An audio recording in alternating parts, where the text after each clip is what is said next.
अब जीवात्मा नित्य है, नित्य, भगवान कहते हैं नित्य, नित्य माने नित्य। हाँ, नित्य का अर्थ है परिवर्तन रहित।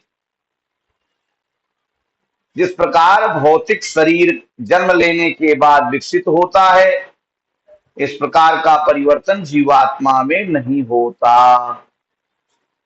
कुछ ऐसी भी तथाकथित धार्मिक संस्थाएं हैं जो यह मानती हैं कि जिस प्रकार से बीज में वृक्ष बनने की संभावना होती है, उसी प्रकार कोई भी जीव कुछ विशेष उपायों या अभ्यासों के द्वारा ईश्वर बन सकता है।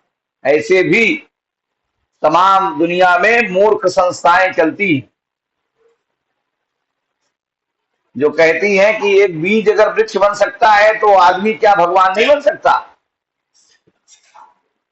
ऐसे गधा प्रसाद से पूछा जाए, ऐसे मूढ़ लोगों से पूछा जाए कि ये कैसे संभव है, भगवान तुम बन सकते हो लेकिन तुम्हारे दांत नहीं दुखने चाहिए, फिर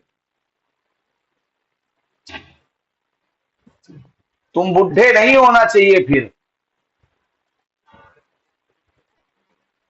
भगवान कभी बुढ़े नहीं होते। भगवान कृष्ण जो है 125 साल के 125 सालों तक यहाँ पर लीला किए, लेकिन 125 साल की आयु होने के बाद भी भगवान का जो शरीर था वो नव यौवन था। 16 साल के थे भगवान, ऐसा शरीर था उनका, जैसे 16 साल का उम्र रहता है। तो आप भगवान तो बुढ़े क्यों हो गए भाई हैं? भगवान के पास तो लक्ष्मी सहस्र शत संभ्रम सेवमानम गोविंदम आदि पुरुषम तमहम भजामि। तो भगवान के कृष्ण के पास करोड़ों लक्ष्मी हैं सेवा में, आपके पास कितनी लक्ष्मी है जरा गिनाइए।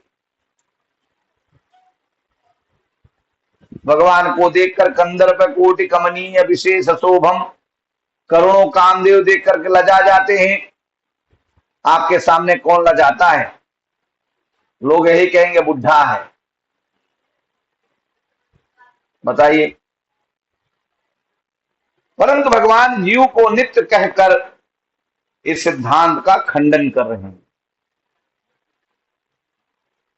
कि जीव में इस प्रकार का परिवर्तन हो सकता है। वैष्णव आचार्यों ने जीव की तुलना बीज से ना करके अग्नि की चिंगारी से की है। जीव क्या है? बीज नहीं है, अग्नि की चिंगारी के जैसा है। जिस प्रकार चिंगारी कभी भी अग्नि नहीं बन सकती, परंतु अग्नि के संपर्क में अपनी चमक प्राप्त करती है तथा अग्नि से दूर रहकर अपनी चमक खो देती है, उसी प्रकार जीव कभी भी ईश्वर नहीं बन सकता।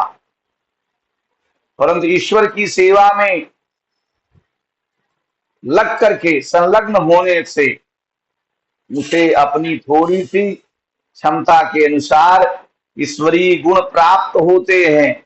जो भगवान की भक्ति करने लगता है ना, उसके अंदर ईश्वरीय गुण आ जाते हैं, दैवी गुण उत्पन्न हो जाते हैं तथा ईश्वर की सेवा से दूर होने से उसके दिव्य गुण समाप्त हो जाते हैं।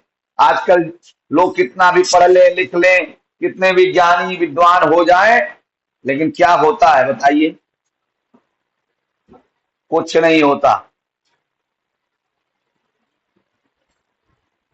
कुछ भी प्राप्त नहीं कर पाते, क्योंकि भक्ति से दूर रहते हैं। थोड़ी सी प्रॉब्लम आती है तो कहां जाते हैं हम? मनोवैज्ञानिक डॉक्टर के पास जाते हैं, साइकोलॉजिस्ट के पास।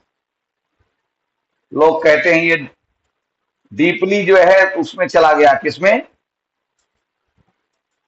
क्या बोलते हैं, डिप्रेशन में चला गया है।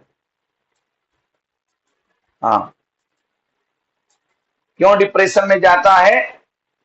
जो भगवान की भक्ति करता है, भगवान की सेवा करता है, भगवान के नाम रूप गुण लीला धाम का श्रवण करता है, भगवान का नाम स्मरण करता है, वो डिप्रेशन में कभी नहीं जाता। लेकिन जो भगवान से दूर रहता है वो डिप्रेशन में जाता है।